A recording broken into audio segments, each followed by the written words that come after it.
नमस्कार। आज हम अकाउंटेबिलिटी एंड एथिकल गवर्नेंस के बारे में बातचीत करेंगे।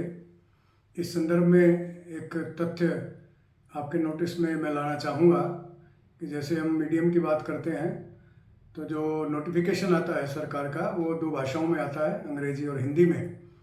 तो आप देखेंगे कि ये जो टॉपिक है अकाउंटेबिलिटी एंड एथिकल गवर्नेंस, जो अंग्रेजी वर्जन है उसमें ये दिया गया है और हिंदी में ये मिसिंग है।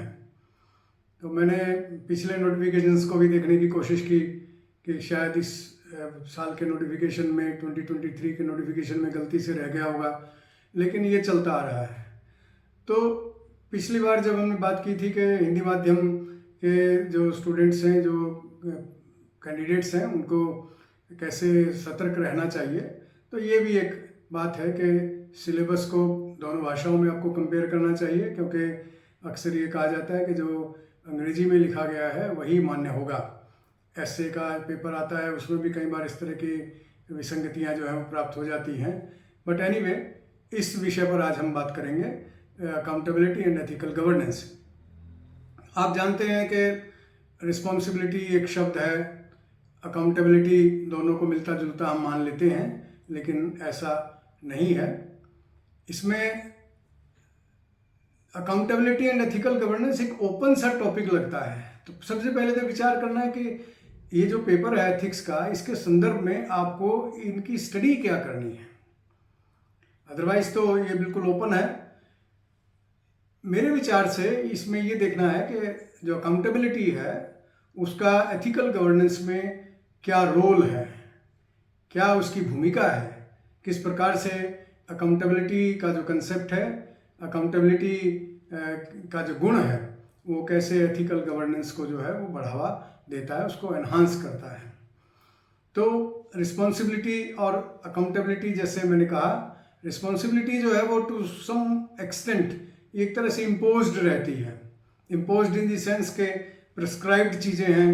ये एक पद पर जो व्यक्ति कार्य कर रहा है उसको ये काम करना है, ये उसकी जिम्मेवारी है।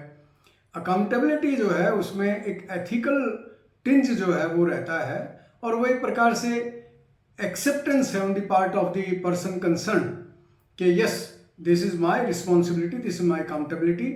और जैसे ही वो रियलाइजेशन उसको रहता है, आपने नोलान के प्रिंसिपल्स हमने डिस्कस किए थे पब्लिक लाइफ में एथिकल उसमें क्या होना चाहिए। इसी प्रकार से जब ब्यूरोक्रेट्स की बात की हमने, तो जो सेकेंड एडमिनिस्ट्रेटिव रिफॉर्म्स कमीशन है उसने जो रिकमेंडेशंस दी और जो आपके सिलेबस में भी प्रिस्क्राइब्ड है, accountability, integrity, empathy, compassion, transparency, ये सारी चीज़ें जो है उसमें दी गई हैं। तो अकाउंटेबिलिटी जो है वो उनमें से एक गुण है, एक कैरेक्टरिस्टिक है। तो स्वाभाविक है कि इसका जो है रोल एथिकल गवर्नेंस में रहता है।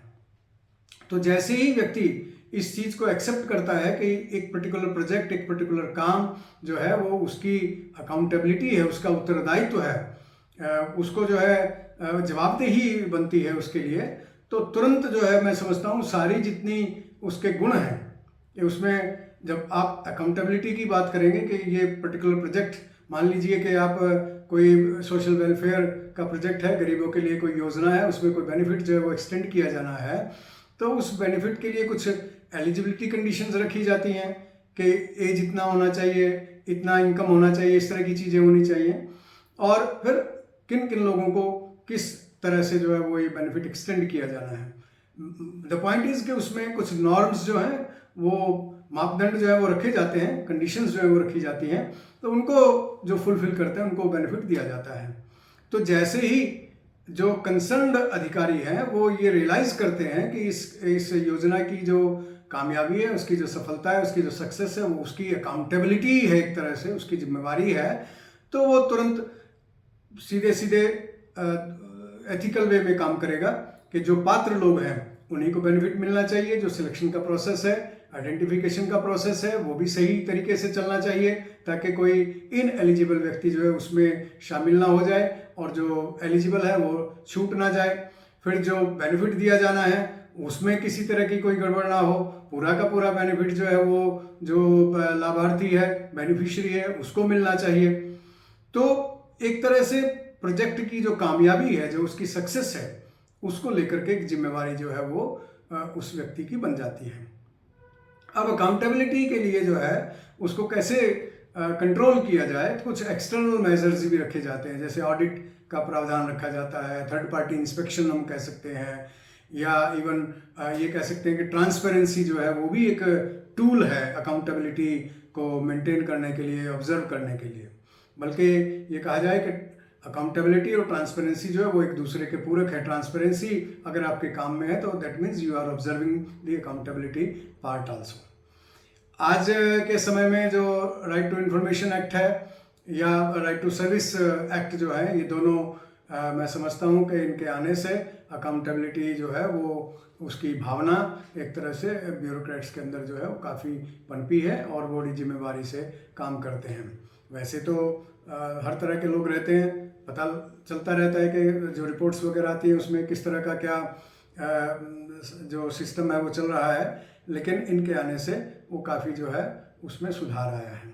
और एक ये कहा जाता है कि अगर अकाउंटेबिलिटी की भावना नहीं है तो उसमें हैफेजर्ड मैनर में काम होता है, और करप्शन जो कि कई रूपों में आती है, मिसयूज ऑफ पावर है, मनी एक्सचेंज है, कमीशन खोरी जिसको आप कहें, वो सारी चीज़ें उसमें आ जाती हैं। तो एब्सेंस ऑफ अकाउंटेबिलिटी जो है वो एक तरह से करप्शन को जो की ओर जो है वो बढ़ावा देती है।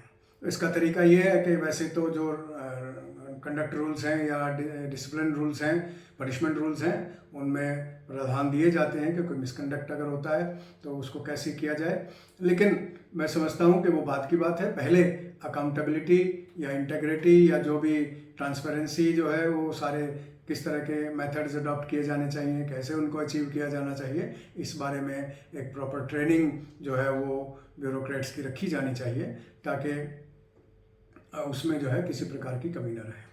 अकाउंटेबिलिटी के बारे में एक बात जो ध्यान में रखने की है वो ये है कि अकाउंटेबिलिटी जो है वो उस व्यक्ति की है, उस अधिकारी की है जो उसका इंचार्ज है, उसको कोई और शेयर नहीं कर सकता। डिसीजन मेकिंग उनकी खुद की होगी, जो भी डिसीजन लेना है। इस बारे में मैं एक एक्सपीरियंस जो है वो आपसे शेयर करना चाहता हूँ। मैं एक जगह पे जब तैनात था तो वहाँ चुनाव की घोषणा हुई, तो उसमें एक कंस्टिट्यूएंसी के लिए मैं जो है रिटर्निंग ऑफिसर नियुक्त हुआ। तो जब नॉमिनेशन फाइल करने की डेट थी तो लास्ट डेट पर 3 बजे अंतिम समय रहता है। तो पहले तो इस तरह का कंप्यूटर बेस्ड कोई एक्टिविटी नहीं रहती थी, ऑनलाइन सिस्टम ये सब चीज़ें नहीं थी, तो सब मैनुअल रहता था। तो जो जितने भी कैंडिडेट रहते थे वो फार्म लेकर के आते थे। तो उसमें अलग अलग नियम रहते हैं कि अगर राष्ट्रीय दल का कैंडिडेट है तो प्रपोजर कैसा कितने होने चाहिए। तो जो प्राइवेट इंडिपेंडेंट कैंडिडेट रहते हैं उनके संदर्भ में ये प्रावधान रहता है कि उनका जो नॉमिनेशन फार्म है वो 10 जो वोटर्स हैं उस कंस्टिट्यूएंसी के, उनके द्वारा वो प्रपोज्ड होना चाहिए। तो एक महाशय जो है वो आ गए और उन्होंने फटाफट जो है वो फार्म दिया, जल्दी से एक बार आए फिर चले गए बाहर। तो बाहर भी कुछ लोग रहते ही हैं, तो जब आए अंत में तो वो अपना फार्म जल्दी में दे करके जो है वो चले गए।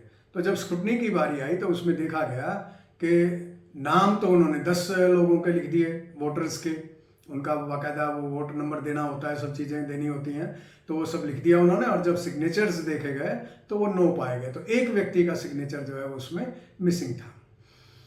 अब समस्या ये हुई और वो व्यक्ति स्क्रूटनी पर पहुंचे नहीं, ही रिमेन्ड एब्सेंट। तो अब आपको उसी वक्त फैसला करना होता है, तो थोड़ा सा मार्जिन आपके पास रहता है कि स्क्रूटनी आपने पूरी कर ली है तो पूरा ऑर्डर ड्राफ्ट करने के लिए। तो मीनवाइल मैंने कोशिश की कि भाई कंसल्ट किया जाए, क्या किया जाए क्या ना किया जाए। तो ऐसे सुझाव भी आए कि एक सिग्नेचर किसी से करवा लो, ऐसा कर लो, जो कि बड़ा लाइट वेट में हो सकता है। बट जो बात मैं आपसे शेयर करना चाहता हूँ वो ये है कि ultimately from the very beginning I was very clear, but just कि भाई कोई इस तरह का सोल्यूशन कोई निकलता है तो वो उसके बारे में थोड़ा कंसल्टेशन कर ली जाए। तो मेरे जहन में एक ही बात रही कि भाई इस कार्य की अकाउंटेबिलिटी मेरी है। और अकाउंटेबिलिटी क्या है, कार्य पूरा हो जाए यही नहीं है। इस केस की बात करें तो भाई इलेक्शन हो जाए, स्क्रूटनी हो जाए, कैंडिडेट्स के नॉमिनेशन फार्म जिनके एक्सेप्ट हो जाए, इलेक्शन हो जाए, और वो बस काम पूरा हो गया तो वो आपकी जिम्मेवारी, अकाउंटेबिलिटी खत्म हो गई। नो, अकाउंटेबिलिटी इस बात की है कि काम जो है वो नियमानुसार होना चाहिए, जो रूल्स प्रिस्क्राइब हैं उनके अनुसार होना चाहिए। रूल्स में क्लियर था कि अगर 10 प्रपोजर जो हैं वो नहीं है तो, और क्योंकि सिग्नेचर 9 लोगों के थे तो 10वां था नहीं, तो इनकम्प्लीट था फॉर्म, तो that was to be rejected. So ultimately that was rejected. अब एक कैंडिडेट का फॉर्म जो है वो रिजेक्ट होने से काफ़ी कम्बिनेशन जो है वो चेंज हो जाती हैं, इक्वेशंस चेंज हो जाती हैं, लेकिन कुछ भी हो जाए नियमानुसार जो काम होना है वो नियमानुसार ही होना चाहिए। तो ultimately I took the decision that the form has to be rejected. I passed an order and that order was sent through registered post to the concerned person, क्योंकि ये प्रावधान है उसमें कि इमीडिएटली आपको भेजना होता है, तो हमने भेज दिया। खैर ये एक अलग बात है। जो बात मैं एम्फेसाइज करना चाहता हूँ वो ये है कि जिम्मेवारी जो है, अकाउंटेबिलिटी जो है वो उसी व्यक्ति की रहती है, उसी अधिकारी की रहती है। तो उसके लिए पूरी जिम्मेवारी से, पूरा सोच समझ करके नियमानुसार जो है वो निर्णय लेते हुए कार्य को संपन्न करना चाहिए। और आप देखेंगे जैसे आप आगे बढ़ेंगे तो अकाउंटेबिलिटी जैसे ही आती है तो ट्रांसपेरेंसी, ओपननेस, ऑब्जेक्टिविटी, इंटेग्रिटी भी to some extent we can say, कोई ऐसी बात नहीं है, वो सब चीज़ें उसमें अपने आप शामिल होती जाती हैं। तो निश्चित रूप से अकाउंटेबिलिटी जो है वो एथिकल बिहेवियर को प्रमोट करती है, या दूसरे शब्दों में कहें कि एथिकल बिहेवियर का एक इंटीग्रल पार्ट है अकाउंटेबिलिटी जो है। तो इसको, अकाउंटेबिलिटी को समझते हुए ही आगे जो है वो कार्रवाई अपनी की जानी चाहिए, ताकि सही तरीके से नियमानुसार जो है वो कार्य संपन्न हो। तो इस टॉपिक के लिए इतना ही। Thank you very much. देखते रहिए, लाइक करते रहिए और सब्सक्राइब करते रहिए चैनल को।